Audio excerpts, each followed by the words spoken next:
अस्सलाम वालेकुम दोस्तों, मैं आपको अपने गार्डनिंग चैनल ग्रोइंग कंटेनर में खुशामदीद करता हूं। तो आज वीडियो के बाद मैं आपके लिए ना एक और डेट पाम की वीडियो लेके आया हूं, क्योंकि डेट पाम के मुतालिक ना मुझे कई क्वेश्चन आ रहे थे। कोई ट्रांसप्लांटेशन के बारे में कंफ्यूज है, कोई किसी को ये तक नहीं पता कि मेल क्या होता है, फीमेल क्या होता है, और किसी को ये है कि उसका फ्रूट नहीं लग रहा। और बहुत सारे हैं अपने क्वेश्चन लोगों की। तो मैंने कहा एक वीडियो बना लूँ, उसमें सबके क्वेश्चन के आंसर दे दूँ।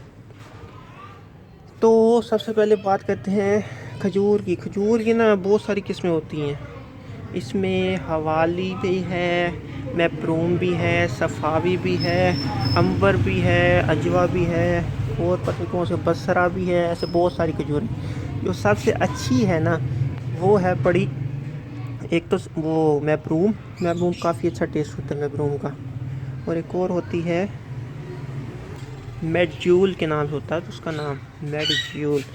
तो वो मैंने एक दफ़ा खाई थी बस, उसके बाद मुझे कहीं से मिली ही नहीं, क्योंकि वो यहाँ इतनी अवेलेबल नहीं होती है। सऊदी अरब में अवेलेबल होती है ज़्यादातर, और ये मैब्रूम भी वहीं पे अवेलेबल होती है। काफ़ी अच्छी खजूर होती है। इसके बेबीज़ काफ़ी एक्सपेंसिव मिलते हैं। ये जो मैब्रूम है, सफ़ावी है, सफ़ावी की बेबी इतनी एक्सपेंसिव नहीं है, मैब्रूम काफ़ी एक्सपेंसिव है, क्योंकि उसका टेस्ट ना उसकी तरह होता है, हनी की तरह। मेडजूल का उसका ना हनी होती है, पूरी की पूरी हनी की तरह टेस्ट होता है। तो मैब्रूम तो मैंने बहुत खाई है, तो मुझे बहुत अच्छी लगती है मैब्रूम। अजवा भी होती है। अजवा की भी ये बेबीज़ होती हैं, इनके बेबीज़ बड़े बड़े बहुत महंगे महंगे मिलते हैं। किसी ने के 25-25 हज़ार के छोटे छोटे बेबीज़ लगाए होते हैं, इसके बराबर बेबी होते हैं। तो इसकी जो अच्छी वैराइटीज़ हैं ना उनके काफ़ी महंगे होते हैं, जबकि जो थोड़ी सस्ती वैराइटीज़ हैं जैसे बसरा है, उसके आपको ट्रीज़ मिल जाएंगे मेरे ख्याल में 12-13 हज़ार की, जिस पर लगी हुई होती हैं। लेकिन ना वो भी ढूंढना थोड़ा मुश्किल होता है। एक पीले रंग की डॉग की तरह होती है, वो मुझे बहुत अच्छी लगती है। उसका मुझे बेबी नहीं मिल रहा, येलो होता है गोल सा, उसका नाम मुझे अभी तक सही तरह नहीं पता। तो वो भी काफ़ी अच्छी होती है। तो अब बात करते हैं, मैंने इसको आपके ना नाम बता दिए काफ़ी सारे। अब बात करते हैं कि ये मेल और फीमेल क्या होता है। ये जो खजूर होती है ना, इसके ना ऊपर इसका ना एक खजूर का एक जेंडर होता है, यानी कि इसमें दोनों तरह के फ्लावर नहीं निकलते। या तो ये मेल होती है या ये फीमेल होती है। मेल की होते हैं सिर्फ पोलन्स, कि उसके सिर्फ खजूरें नहीं बनेंगी, उसका फूल निकलेगा, लेकिन उसमें ना काफ़ी सारे पोलन्स होते हैं, उसकी ना खजूर नहीं बनती, वो सारे पोलन गिर जाते हैं, फिर ऐसी मुड़ी मुड़ी की तरह की टहनियाँ बच जाती हैं। जबकि फ़ीमेल जो होती है, जिसको मादी कहते हैं, उस पे खजूरें लगती हैं। लेकिन अगर आप नर के पोलिनेट नहीं करोगे मादी पे, यानी कि मेल के फ्लावर्स को उसके ऊपर, वो क्या करते हैं, मेल के फ्लावर को साथ बांध देते हैं, काट के ना एक एक उसकी टहनी को ना फीमेल का फ्लावर खोलते हैं, उसके अंदर दबा के उसको बांध देते हैं, ताकि वो अच्छी तरह पोलिनेट हो। पहले उसके ऊपर सारा स्प्रे करते हैं, फिर एक एक अंदर भी रख देते हैं, ताकि हवा भी उसको पोलिनेट करती रहे। तो इसको पोलिनेशन की बहुत ज़रूरत होती है। अदरवाइज़ ना फ्रूट तो उठा लेगा वो, लेकिन उसका ना टेस्ट होगा, ना वो मीठी होगी, सख्त सी होगी। तो बहुत ही कम ऐसी वैरायटी हैं जिसमें मेल और फीमेल एक ही प्लांट में होते हैं, और वो कोई इतनी अच्छी नहीं है। उनके नाम मुझे नहीं पता, लेकिन ना वो बहुत ही कहते हैं कम वैरायटीज़ हैं जिसमें सिर्फ मेल में, एक ही पौधे में ना मेल भी होता है, फीमेल होता है, यानी कि दो तरह के फ्लावर निकलते हैं। तो इस पौधे का भी आपको पता होगा। बात करते हैं इसकी ट्रांसप्लांटेशन की। आपको इसका पता होगा कि ये जो है, अगर आप मेरे पुराने सब्सक्राइबर हो, कि इस प्लांट को ना मैं ना ट्रांसप्लांटेड लेके आया था, यानी कि इसकी रूट्स नहीं थी, ये ज़मीन से निकला हुआ था। इसको आई थिंक सो 7-8 महीने तो हो गए होंगे। तो देखो अब जाके ना इसने अपनी ग्रोथ स्टार्ट की। देखिए ये पत्ता निकाल रहा अपना, एक ये पत्ता निकाल रहा है, एक ये पत्ता निकल रहा है, और इसने तो ये निकाला है, और आई थिंक सो ये बड़ा किया। ये पहले छोटा था, इतना था, इतना था, तो ये बड़ा हुआ है, और ये नया पत्ता निकाला, यानी कि ये अब सेट हो चुकी है। तो डेट पाम को ना किस तरह ट्रांसप्लांट करें, ये जो सबसे मुश्किल काम है ना ट्रांसप्लांट करना, वो इस डेट पाम को है। ये ना अगर आप ना इसको ज़मीन से निकाल के गमले में डालना चाहते हो या कहीं और जगह डालना चाहते हो, तो इसके मरने के चांसेस बहुत ज़्यादा होते हैं। यूँ समझ लो कि 60% से अबव चांसेस होते हैं कि मार जाए, अगर आप अनाड़ी हो।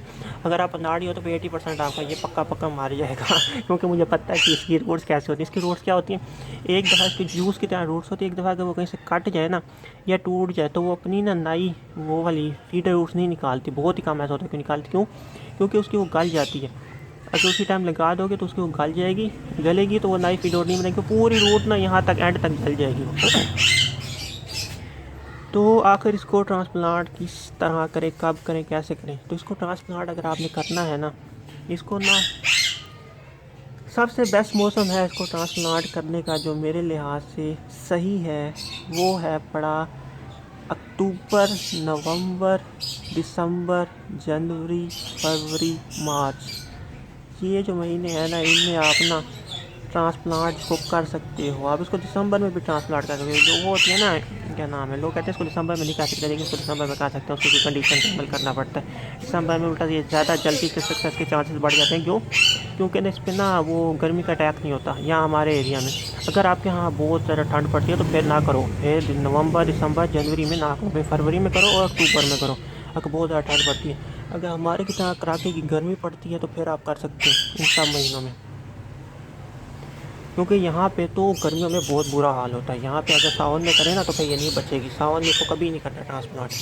लोग कहते हैं कि इसको सावन में करो, लेकिन इसको सावन में कभी ट्रांसप्लांट नहीं करना, ये नहीं बचेगी। अच्छा, इसके ट्रांसप्लांटेशन के कुछ रूल्स हैं। सबसे पहला रूल ये है, अगर बहुत ही बड़ा डेट पाम है तो उसको कैसे ट्रांसप्लांट करो। उसको ऐसे करो कि पहले उसकी हाफ जड़ें काटो। उसके ना तना देखो, ये तने का राउंड चक्कर होता है ना, वो राउंड चक्कर देखो, उस पर एक लपेट दो धागा। मैं भी आपको दिखाता हूँ। ये देखो, ये ना इसका पूरा सूरा धागा है। ऐसे इसके धागा लपेट के फिर ये जो है ना, ये धागा जो असल रूल होता है, अगर आप इतना वो कर सकते हो, इसके ये जो ऐसे करके ना यहाँ से यहाँ तक यूँ समझ लो कि इसको यहाँ से बांध दो।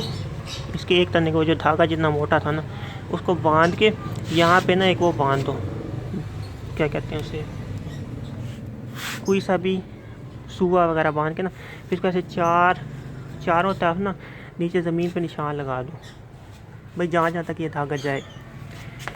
तो अगर इस रूल से ये जो धागा जहाँ तक जाएगा ना, वो एक किस्म का राउंड चक्कर बना देगा पूरा।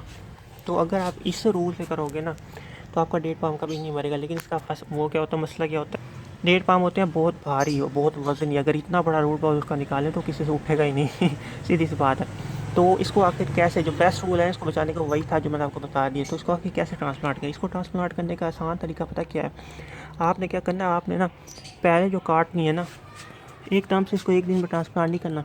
इसको क्या करो, इसकी पहले आधी रूट्स काटो, यहाँ से एक राउंड चक्कर बना के नियर अबाउट 6 इंचज़ का तो ज़रूर हो, कम से कम 6 इंची का फासला ज़रूर हो। उस पर एक राउंड चक्कर बना के उसकी आधी जड़ें काट दो। यूँ समझ लो कि 6 इंची छोड़ के नीचे 6 इंची तक ना उसकी जितनी भी रूट्स हैं ना वो काट दो। 6 इंची या 1 फुट, अगर बहुत बड़ा ट्री है तो फिर 6 या 7 इंची काटो, क्योंकि उसके गिरने का भी डर होता है। तो उसकी नीचे से रूट काट के उसको वैसे छोड़ दो, नियर अबाउट 1 महीने के लिए वैसे छोड़ो, ताकि वो नए रूट्स वहाँ से निकाले। वो जो नए रूट्स निकालेगा ना, वही इसका बस सबब बनेंगे बचने का। क्योंकि जो आप रूट्स काट दोगे ना वो दोबारा नहीं होंगी। ये ऐसा होता है कि एंड तक रूट जला देता है। जो नई रूट्स निकलेंगी ना वो अभी फ़िलहाल इन प्रोग्रेस होंगी इस मिट्टी के अंदर ही। तो क्या होगा कि वो अभी इस मिट्टी के अंदर इन प्रोग्रेस आएगी, उनका एंड पॉइंट कटेगा नहीं। तो वो एंड पॉइंट नहीं कटेगा ना जब, तो वो बच जाएंगे रूट्स। ये सबसे बेहतर तरीका है। जो नीचे वाली है ना, एक दफ़ा ऐसे करके ना, जो देखो कि न्यू रूट्स निकल रही हैं, फिर नीचे वाला सारा एक ही दम निकाल लो, और फिर उसको ना दोबारा कहाँ ट्रांसप्लांट करना है, गमले में। मैं कहता हूँ ना करो, क्योंकि ज़मीन में करो। गमले में ना ओवर वाटिंग अच्छा होता है। इसकी रूट ऐसी एक दफ़ा ओवर वाटिंग होगी ये मर जाएगा।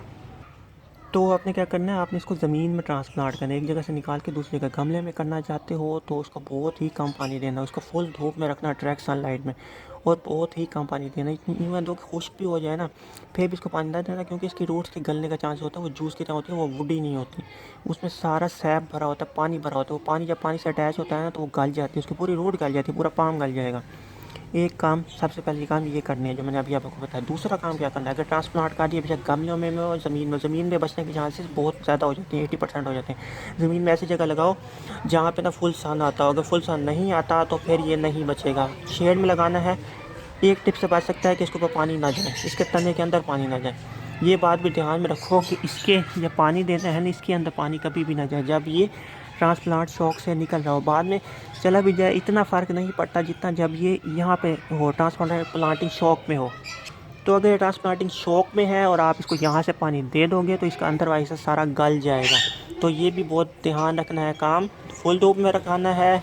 रूट बॉल 2 हिस्सों में तकसीम करके निकालना है। एक हिस्सा महीने के बाद निकालना है, दूसरा हिस्सा उसी टाइम निकाल के उसको उसी टाइम ट्रांसप्लांट कर दो, या फिर उसको कुछ ऐसे रख दो ताकि उसके जो एंड पॉइंट है ना, रूट के जो कट गए हैं वो हील हो जाए। ये भी कर सकते हो आप। नियर अबाउट ना 12 घंटे या 14 घंटे के रख के ना उसको हील भी करा सकते हो आप, कोई फ़र्क नहीं पड़ता इससे। और हाँ, ये ना अगर ट्रांसप्लांट करोगे उसी टाइम नहीं मरते, इसको मरते मरते मरते मरते ना कई साल वो लग जाते हैं, महीने लग जाते हैं, कभी कभी तो ऐसा होता है कि 1 साल बाद जाके भी ये मरता है, क्योंकि अपने आप को बचाने की पूरी कोशिश कर रहा होता है। लेकिन क्या है कि आप नीचे से पानी बहुत देते हो तो वो मर जाता है।